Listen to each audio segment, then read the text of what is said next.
What's happening, friends? Welcome to another live edition of Syracuse Sports. This is Syracuse Basketball Postgame presented by Krause Health, the exclusive healthcare provider for Syracuse Athletics. My name is Brent Axe. We're on the heels here of another win that kind of felt like a loss for Syracuse basketball in a lot of ways, but a win nonetheless. Syracuse improves to 8-4.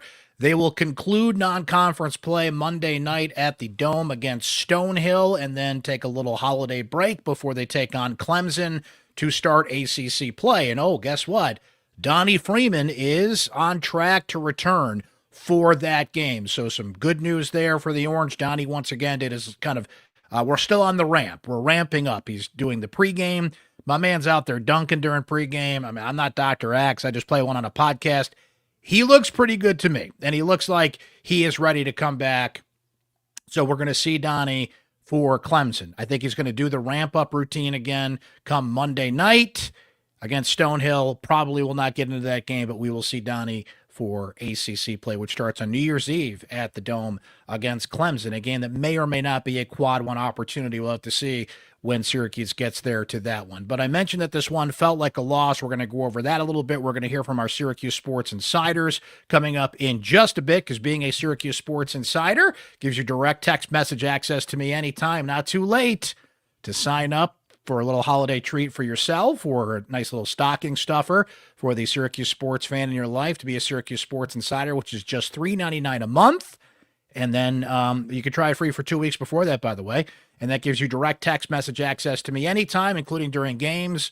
Always interesting to hear from our insiders during the game. We will highlight some of your great comments a little later on in the show. Some of our insiders have access to the secret voicemail line. We have two really good voicemails that we'll play later in the show. We're going to hear from Red Autry, JJ Starling, Nathan George, amongst others, as we go through the show as well. Okay. I'll tell you what, guys, it was refreshing tonight to watch a well-coached team in the JMA Wireless Dome, a team that moved the ball in offense, a team that was aggressive, a team that knew its plan, knew where to be, was fearless, attacked the paint with just no regard for human life, and knew exactly what it was doing on the court tonight. And then there was Syracuse. Northeastern was fun to watch. Northeastern is a well-coached team. I know they're 4-6, and they're missing their best player, and they're in the CAA, the league that Hofstra is in, that came in and beat Syracuse, of course, in the JMA Wireless Dome, and put Syracuse into that fourth loss situation, and one of those bye games that they lost. That felt like a loss because it was. These last two games just don't feel like Syracuse is operating on all cylinders, is going into ACC play with the head of steam that they need, no matter what happens against Stonehill on Monday. And, if it's not one thing, it's the other. Free throws certainly mattered in this game tonight. The difference in this game was free throws. I know. To be still my heart. Syracuse gets to the free throw line tonight. This is just incredible. 48 times. 34 of 48. That's 70% for a team that came in last in the country, averaging 56% from the free throw line. Syracuse passed the test with flying colors there. Let's give them their due and their props on that one. Nathan George getting to the free throw line throughout the night. He was terrific there, 12 of 14. He had a total of 22 points in this game. Clearly Nathan George's best game in a Syracuse uniform. 12 of 14 at the free throw line. He was terrific. William Kyle was 6 of 12 from the free throw line. And what I like about that is the stroke, the form, looks as good as it has all year. Clearly, he's working on it. Clearly, they're spending a lot of time on this at practice. It's starting to pay off. You're like, well, Brent, 6 of 12 is not great. But for William Kyle, the form looks better. The confidence is there. I feel better if he's going to go to the line when he gets a whistle late in the game, because you can make the case that he has been their MVP so far this year, and I want the ball in his hands. And frankly, I think the rest of this team can take a lot of cues from William Kyle and how they play the game, and the aggression you need to play with for 40 minutes as opposed to the spots. I don't see any dips in William Kyle's game. I'm just going to put it to you that way. So to get 6 of 12 from the free throw line from him, Tyler Betsy, 5 of 6 at the free throw line. Kyan Anthony's got to be better at the free throw line for a guy that goes into the paint as much as he does. 8 of 12 there. All told, if you're telling me Syracuse shot 70% from the free throw line, hallelujah, Christmas miracle, everybody takes it, and clearly there is some improvement. They were 12 of 18 last game, so maybe they're climbing out of the basement here. Frankly, they have nowhere to go but up when you're the last place team in the entire country, 365th in free throw shooting, but that's good because that's what won them the game. The bad news there is it took free throws to beat Northeastern, a 4-5 team coming into this game who, guys, beat Colgate, beat Harvard. I mentioned they were missing their best player coming into this game. Gave Wake Forest a little punch in the nose before Wake Forest pulled away in the second half of that game. But you cannot have Northeastern outscore you in the second half, which Mercyhurst did as well, 52-50. You cannot have Northeastern score 52 points. You cannot have Northeastern come in and outscore you in the paint 40-36. You cannot have Northeastern. Now, Syracuse pulled away in the rebounding department and eventually won that 38-33. You cannot have this from a bye team. You cannot have this from, and this is not the first bye game this has happened. As the Orange kind of continue this trend that they play down to their opponents, right? Red Autry comes to these post-game press conferences and says something similar. It's not always about the same subject. Now, tonight he didn't pull what he did in the last presser when he said there's nothing wrong with the offense, which was just ridiculous. He did not come in the presser tonight and say there's nothing wrong with the defense, because had he done that, just get out of here. Just get out, because you can't say that. He did not. But what he consistently does is comes in that room and says, I'm disappointed in this. The energy's not here for that. And it's December 20th. This is not a finished product at this point, but a lot of things that consistently point to how he runs this team. So I'll tell you what, my colleague and friend, Mark Frank, shout out to Mark, I know he's listening, asked a good question in the presser, and it's something I'm starting to see with this team. Now, I don't want to go over the moon on this because they do get Donnie Freeman back, and I think if you're playing down to your competition, they've also proven that they can play up to it. They did that in Vegas, short of the second half against Iowa State when the bottom fell out. They certainly did it against Tennessee when they won that game in the Dome. Okay, they can play up. We have seen the talent. We have seen the athleticism. We have seen this team at its best. We have seen level 5, right? But what we have consistently heard from Red in these games is the level 5 is not there. That's got to come from not only him, but here's where I'll give Red a little bit of a break, as much as it's a criticism of Red in a certain way. The team does have to take accountability itself and has to play these games like they are Tennessee, like they are Houston, like they are Kansas. And I know that is so easier said than done, because you can't fake the adrenaline rush of playing those teams in those environments. This was a game tonight, and I'll tell you what, attendance is becoming quite a storyline for this team, because the enlisted attendance tonight was 13,273, okay? I know my friend Mike Waters is going to write more about this, so I don't want to steal his nugget from him, but guys, the attendance numbers for this team are as low as the year the Dome opened, when there were some really low attendance marks. First year of the Dome, they're kind of getting used to it. There were games where the turnstile count was only 10,000 people or so. And I can tell you that the turnstile count does not match that number. This is when I saw that home slate finally put together, and we all understood why they did it, to try and beef up their margin of victory and get some bye games in there and impress the net rankings in the committee. Well, that's backfiring on you. You only beat Mercyhurst by 14 points, and tonight you let Northeastern come in here, push you to the brink. You only beat them 91-83. You beat them by 8 points. So that's not even working. And you did that at the expense. Now, not every game is going to be a blockbuster in terms of ticket sales, but this is not a team that's going to, and revenue is important, ticket sales, the whole thing, the environment in the Dome. I want to say this. Shout out to the Baldwinsville Bees band that was back. I love when they come in, when the students are on break. They're awesome. The environment that the Baldwinsville Bees bring to the Dome is terrific. I love the songs that they play. They're fantastic. And I hope that they're there for every home game until the students come back and the Sour Citrus Society is back where they are. So it's not their fault. The juicing station, it's non-existent. I don't know. I was looking during the timeouts. I was looking during the game. They're sitting on the bench. What is this juicing? Since this is this thing, Autry talks about these things. Level 5. They didn't get to level 5 once tonight. He talks about dips. There were plenty of dips.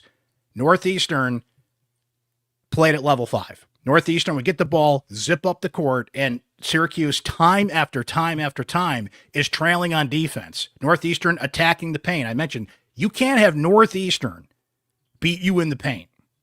And they weren't doing anything extraordinary. What they were doing was running an offense.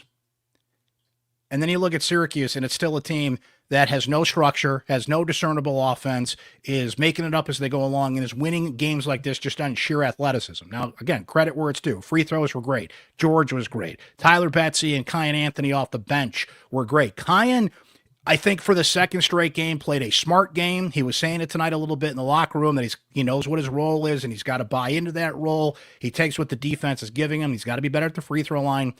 As mentioned, if he can carry that over into ACC play, if anything, he could be a little more aggressive. That's great. There are things I liked about this team, but this felt like a loss. I'm sorry it did, as did Mercyhurst. You put these teams on the schedule for the illicit purpose of margin of victory, to impress the net rankings, the committee, and they slid in the Ken Pom once again tonight. So your plan's not even working there. And I think the reason why, and to go back to what my friend Mark Frank asked about, I don't think this team fears Autry at all. I don't think they fear the consequences of what is or isn't going to happen when they come out of a timeout and they don't hustle back on defense. They don't do, look, let's give Red some credit here, guys. I know we're being critical of Red, and a lot of fans are fed up with what they're seeing out there for a lot of good reasons. But it's not like Red's in that timeout just, playing Candy Crush. Red is telling them, guys, they're attacking the paint. Syracuse, once again, could not handle his own defense for a good part of this game. There is so much being put on film for ACC teams that are going to come in that are better than Northeastern, that Syracuse will not shoot at the free throw line at the rate that they did tonight. Here's the other thing, too. If it's not one thing, it's the other. Syracuse, coming into this game tonight, 305th in the country in three-point shooting. 3 of 12 tonight. 3 of 12. Do you think you're just going to snap a finger and be better shooting the three when Clemson comes into town? Again, Donnie will be back. It'll open some things up. They do play up to their opponents. Maybe these things will help themselves, right? But you can't count on this. This is not a team that is going into, I don't care what happens against Stonehill on Monday. This is not a team that is going into ACC play with a head of steam, that is going to ACC play that accomplished what it set out to do in non-conference play. They lost a game to Hofstra. 2 bye games in recent games have been much closer than they should be, so you don't get what you were looking for there, the huge margin of victories. And I think we all see a team that's better than how they're being coached and how they're playing. Now, I'm going to lead off with this comment, and it disagrees with me, and that's what I love about our insiders. Not everybody agrees with it. I have to be pretty boring if we all agreed all the time, right? But Brady says this, because I texted out, it's another win that feels like a loss. And Brady says, I don't know, man. I don't feel like these last 2 games felt like losses. Sure, this team is frustrating, but I just feel like you're being super critical of a team that's playing without their best player, right? It's the holidays. Students are gone. The dome is empty. Kids have been sick. Spread some holiday cheer, Brent. It took this team until February to get 10 wins last year. Just let me enjoy a win. Hey, look, Brady, if you feel that way, that's great, but it doesn't change everything I'm talking about here. You got to be real about this stuff. How you play, the bye games that aren't turning out. I see a well-coached, organized team, and it's Northeastern. What's going to happen when Clemson comes in? What's going to happen? And I'm even some of the bottom-rung ACC teams, right? Maybe they flip the switch. Maybe Donnie coming back comes out. Some of the things you brought up, I think more are excuses than anything, because I think a well-oiled machine of a team that finds ways around that stuff is the mark of a good team. That those things, everybody gets sick. I gave you a mulligan for the St. Joseph's game. That was just a crappy night. Weather was horrible. A bunch of guys were sick. You can't keep saying it, though. It can't be St. Joseph's, Mercyhurst, Northeastern, and who the heck knows what happens against Stonehill on Monday. And I think the reason people feel this way, and yeah, you're kind of like the stick in the mud, is it's one thing when you watch a team and you know they don't have it. Like last year's team, we knew was bad, and you brought it up. They didn't get to 10 wins until February. We know this team is better. And what's more frustrating? When you know a team is better than what they are and they don't play to that capability, or when you just know you have no chance of being better, right? So it's coming from a place of criticism, but it's also coming from a place of, think of if you have a kid who's going through this. I teach at Syracuse, and there's just some students, like I could see it in them, and you just got to get them, you got to lead a horse to water kind of thing. Maybe that happens with this team. Maybe it does, Brady. All right, so if you think I'm being Scrooge here, then, hey, that's fine. That's the beauty of the text line. You can disagree with me, but I'm just seeing some patterns here that aren't good. And I think one of the primary reasons for that, as I brought up, is they do not fear this coach. I think a lot of great coaches have to have a little a-hole in them. Jim Boeheim certainly had that. Greg Popovich has that. Bill Belichick has that. Maybe not so much lately at Carolina, but you get what I'm saying. I don't think these guys fear Autry. They respect him. They like him. I think there's good chemistry in certain ways, but something's not translating when they come on the court from that huddle. Something's not happening there. And I think some of that has to be put on the players.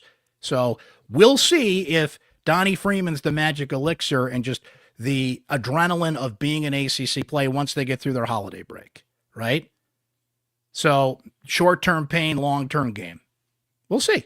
You might be right about that because we've seen it. That's the difference. And I think that's where the frustration wells out of people a little bit is I know this is a better roster than last year. And bringing Freeman back is going to free things up for Kyle. Kyle's been great. You can't ask for anything more than Kyle in the paint. It's going to free things up for him. The decisions teams are going to have to make. Donnie Freeman, here's what Red said about him coming back, by the way. I'll play you the clip, but he's a great free throw shooter, opens things up offensively. And as I asked Autry tonight, what will Donnie Freeman bring back to the table when he plays against Clemson? You get another guy that can obviously space the floor, a guy that can step out, a guy that can rebound, versatile defender, a guy that can kind of score inside. And, he's a pretty good free throw shooter, too. So, again, a guy that can capitalize and space the floor. And I think it's just going to open a lot of things up for the rest of the guys, the Will Kyles and May Georges and JJ. So, it's a big part of what we do. So I think his spacing will be, important for us. And he's a guy that, that can, defensively, that can, gives us some versatility. We can change lineups, play different lineups with him. So, we'll be excited to get him back when he comes back. Again, that's a fair point, but to Brady's text, and anybody who wants to bring this up, you know who else didn't have their best player? Northeastern. And they almost came in and pulled off this upset. I never felt like Syracuse was going to lose the game, but I certainly should not be watching a 4-5, now 4-6 CAA team come in and push Syracuse to the brink. This was a bye team. There's a reason they were put on the schedule when they were and how they were. Same thing with Mercyhurst. This was worse than Mercyhurst, right? So Donnie Freeman coming back, everybody wants to see that happen. The timing is beautiful in that sense, right? But we'll see if it's the magic elixir here and it elevates this team to where they need to be. But you have to learn to play without your best players sometimes. That's sports. Syracuse, unfortunately, did not have JJ and Donnie together enough last year, which is why they came back for kind of this redemption tour, right? Teams missed. Syracuse played Kansas this year, didn't have their best player. It happens. So you're right that getting them back is going to help. Everybody will take them, but we'll see if it's the cure-all that this team needs. It might be. Donnie's a really talented player. No question about it, but he's not going to walk out there against Clemson on December 31st and like he's on the treadmill. It's going to take him a game or two to get back into the feel of things, right? Now, he's been there and done that, but not enough. Remember, he missed a ton of time last year. Donnie still has to know what it's like to go through the rigors of an ACC schedule. He did not do that last year. He is essentially a freshman learning that, right? So just keep that in mind. Talented player, though. I mean, it's laid out there. A couple more from the locker room here. Here's Nathan George on what this team can do to kind of ramp it up. I feel like with Northeastern's offense today, they kind of like stretched our defense out, and I felt victim of just kind of leaning out because they're a good shooting team, but I also got to be in there to help my teammates. So that's something I'm going to go on film and coaches will and break that down for us, and we'll improve. J.J. Starling here on the defensive. Yeah, we just had some lapses, and we can't have those if we want to be where we want to be. That's all. like just some breakdowns. Was it something they were doing that you guys were having trouble adjusting to, or? Nah, I mean it's not like we didn't scout. Like we didn't know what was going on. It's just like I said, we just had lapses and breakdowns on the coverages, and that's all. Want to go back to Red Autry here. Here's what he said specifically about what happened defensively. We stopped, paying attention off the ball. I thought when they drove it a couple of times and they stopped in the first period, we kind of lost our man, whether it's a cut or whether it was, kick out three. And then we didn't get the 50-50 balls. Those are the things that we didn't. They got 17 offensive rebounds. A lot of those, we know how the game goes. If you don't get those rebounds, they normally end up in 3 points. And, our objective was to guard them on the 3-point line. The first half we did. The second half, I think we gave up seven of them. So we just got to do a better job of paying attention and keeping people in front of us. They had too much drive and penetration. We didn't do a good job of keeping guys in front of us. Northeastern was crisp. They moved the ball. They knew where they were going. They were fearless. And if Northeastern is fearless to attack Syracuse in the paint overall, again, look at some of the better teams in the league. Look at some of the middle of the pack. Guys, net rankings came out this week. The ACC has 12 teams in the top 65 of the net rankings. By the way, Syracuse is not one of them. They're 13th. There's opportunity there. There's plenty of quad one opportunity. There's plenty of punch-up games for Syracuse in ACC play. That's the opportunity that awaits them, right? But the Hofstra loss offset the Tennessee win, so now you got to build up that resume, and the margin for error is slim, and the ACC is better. What have we talked about the past? What happened to the ACC? They're only getting 5 teams in the tournament. They might have the most teams in the tournament this year. The narrative has flipped. Now, it's only December. We'll see who lasts on that list, but to be 12 teams in the top 65 of the net rankings right now is pretty impressive, and Syracuse has to punch up on all of them at this point. And you're giving up 83 points at home in a bye game to Northeastern, who came at you all night in the paint. Will that be better in ACC play? I just don't think you can count on this team snapping their fingers and having that happen. When they play an organized, determined, gritty team like that, they're in trouble if some things don't offset. They don't make more 3-point shots. 3 of 12, I'm pretty confident they're going to be better than that, but they were tonight. You're not going to get to the free throw line 48 times in a lot of ACC games. Certainly, they have to prove they can be more consistent at the free throw line. Syracuse shooting 70% from the free throw line. You will take that under the tree every Christmas. But the numbers and the consistency there are not there. They're a 56% team. Been better the past few games. So the trends don't match the talent on the floor. That's the problem, right? So I'll let you enjoy the win, but as some of our insiders are going to say here, kind of feels like a loss. But I want to hear what Nate Kings had to say about the Syracuse defense. Getting better at keeping our man in front of us, playing one-on-one defense, but at the same time, we do force our man to the baseline, and we just need that help side to come over a bit sooner and a bit more often. But just sticking to our details. Let's hear what our Syracuse Sports Insiders had to say about this one, because as noted, friends, being a Syracuse Sports Insider gives you direct text message access to me anytime, including during games, including what my man Sean said here. Every coach that Syracuse has faced off this year is someone I'd love to have on the staff at any position, including head coach. Imagine what these mid-major coaches we have faced would do with our talent and athleticism. They would tremendously enforce fundamentals. Al had a similar thought. Every team we play looks better in the half court offensively than we do every team, period. 52-50 outscored in the second half by Northeastern, who came in tonight 240, I believe, in the net ranking. Brian C., this team lacks consistency. Teams that play consistently will make the tournament. Up and down teams that don't perform at a high level the vast majority of the game do not. From Chuck. Chuck A says, this is where he fails as a coach. Timeouts are spent with the other coaches not motivating changes in real time. If adjustments are talked about, they just don't seem evident back on the court. That's the point I was making earlier. It's not translating. Something's not going from that huddle out on the court, because I'm going to give the benefit of the doubt to the coaching staff that they're seeing these things. but the processing time to which it gets out there on the court is not fast enough, right? By the way, how many teams, and I recognize the irony of this statement, even though none of these guys played zone, the zone is kind of old news at Syracuse. It still pings some irony in me to say, you play a zone against Syracuse, they're going to struggle against it. At the very least, they have a hard time adjusting to it, right? I fully recognize the irony of that statement, but we've seen it in quite a few games this year. That's on film, attacking the paint, the way Northeastern did, running the plays that they did. They haven't I watched that game. I'm like, that's an offense.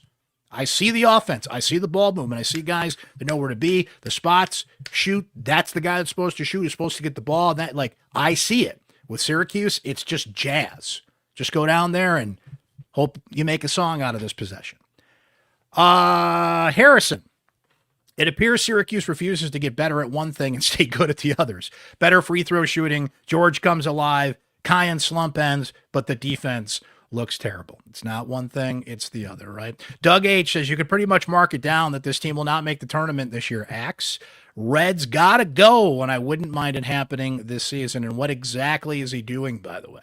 This team has regressed so much right before league play. From Jake M, who says, if you're the head coach of this or any team who watched that game and thinks everything is fine, you're clearly clueless. Autry is becoming a politician, not a coach. And it looks to me that the players are starting to realize that. From Chris, who says, the optimist in me is hoping this team will continue to play to its competition.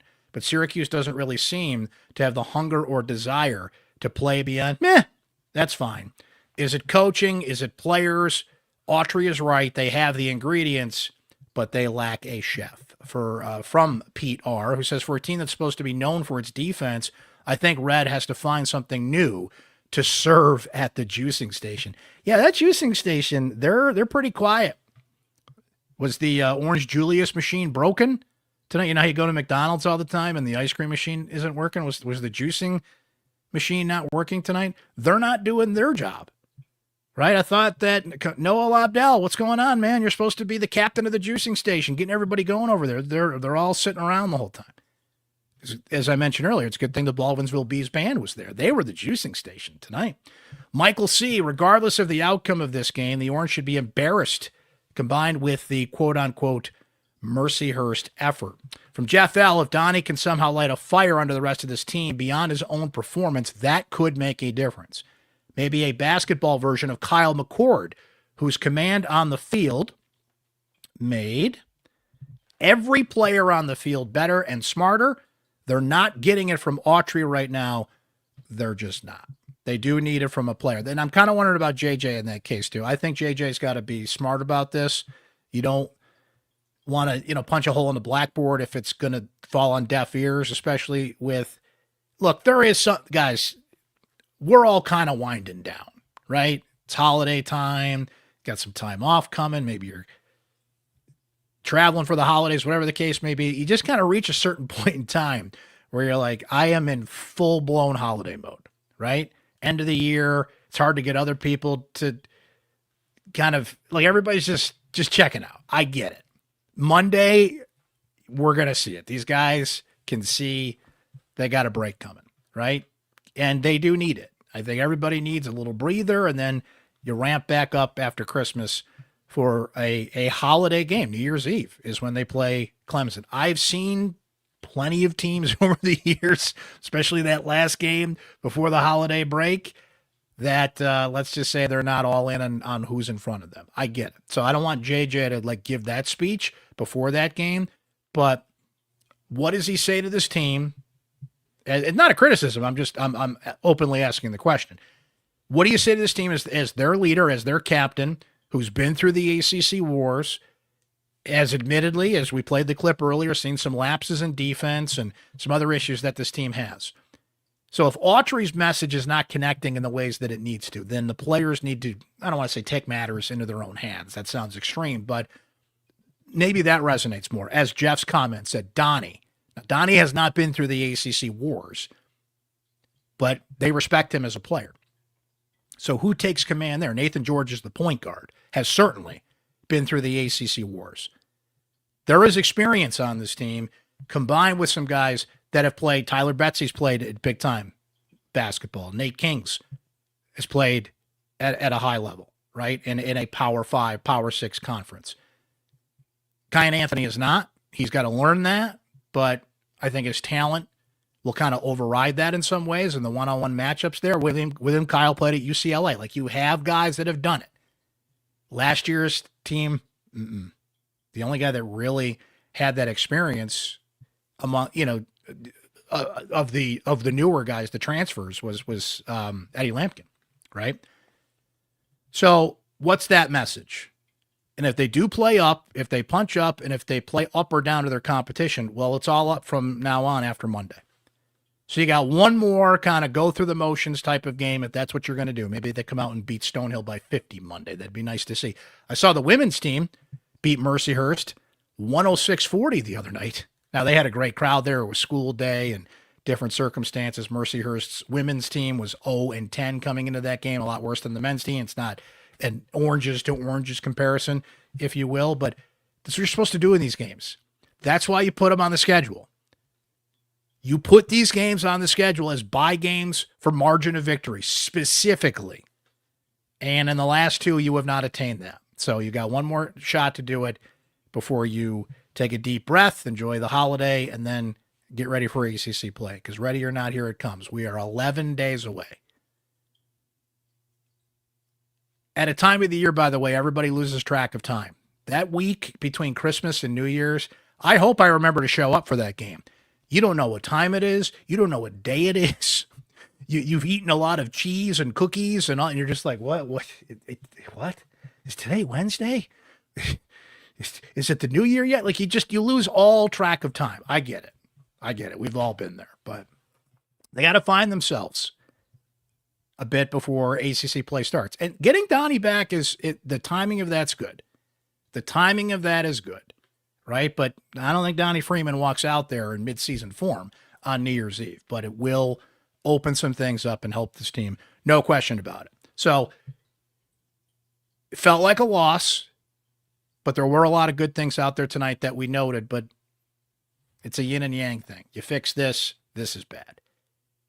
I know this. You cannot give up 83 points to Northeastern, 52 in the second half, and win a bye game like this by 8 points.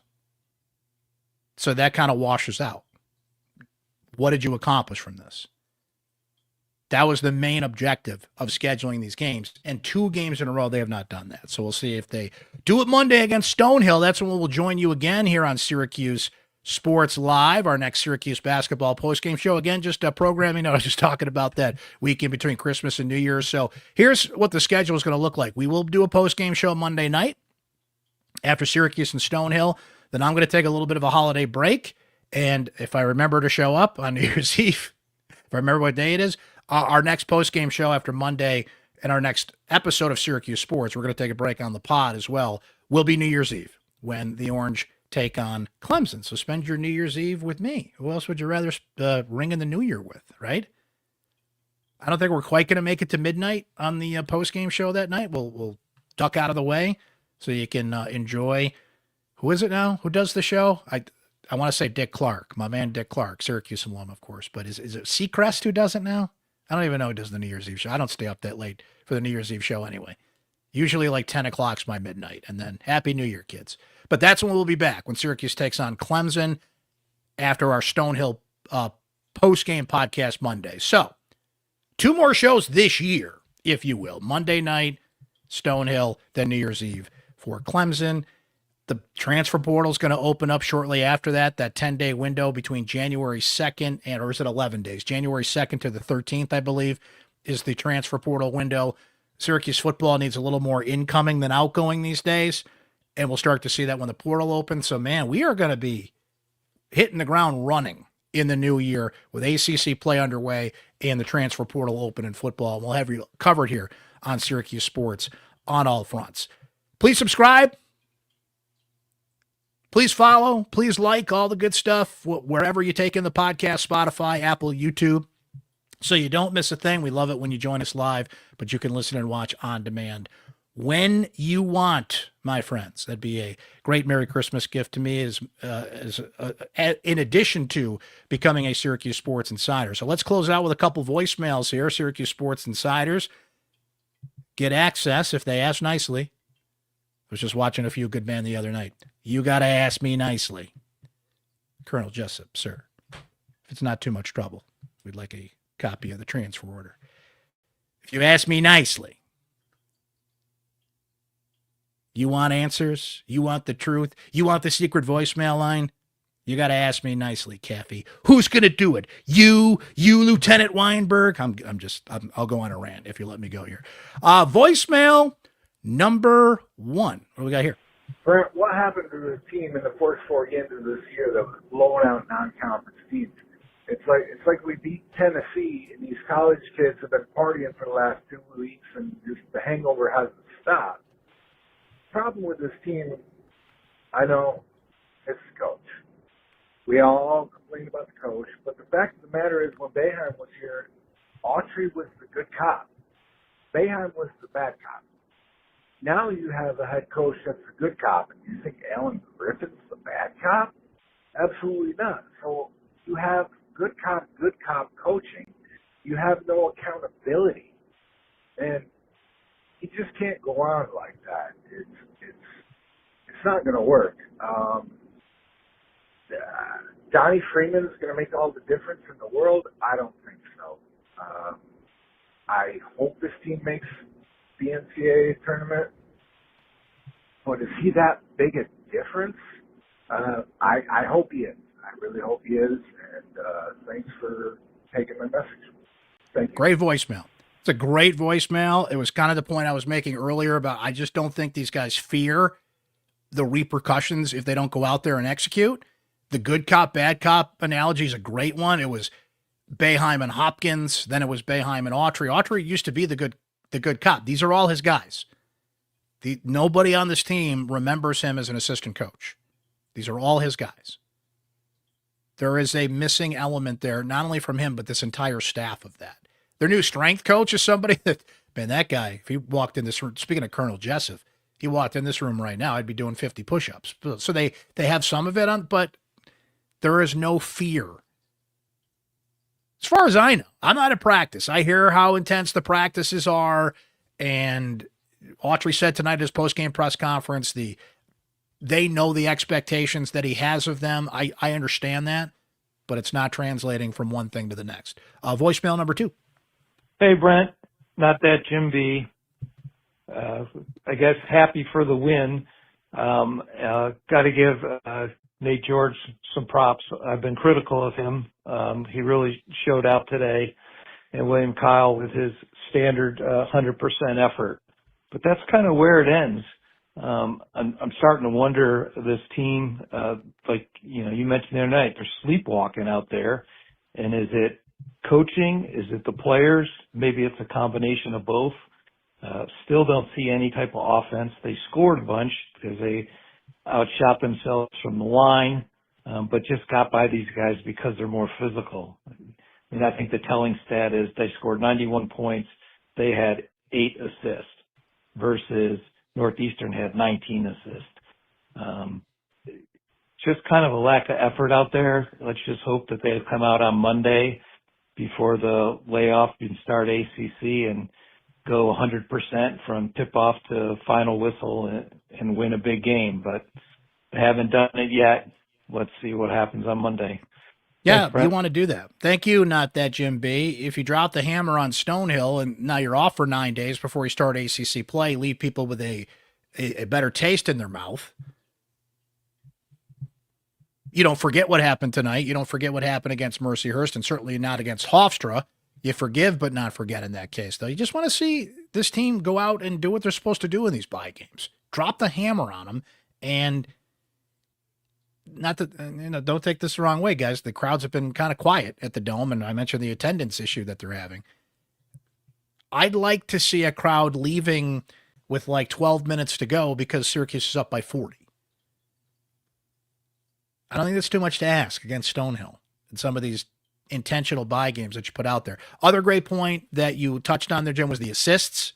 8 assists to What was it that Northeastern had? Syracuse had 8 assists tonight on, give me a sec here, guys. 8 assists on 27 field goals, 19 assists on 31 for Northeastern. By the way, Nathan George, 1 turnover. Huge, because his turnover and assist rate has been pretty even the past few games coming into tonight, but he had 6 assists, just 1 turnover on the night. So we'll end on a positive note there.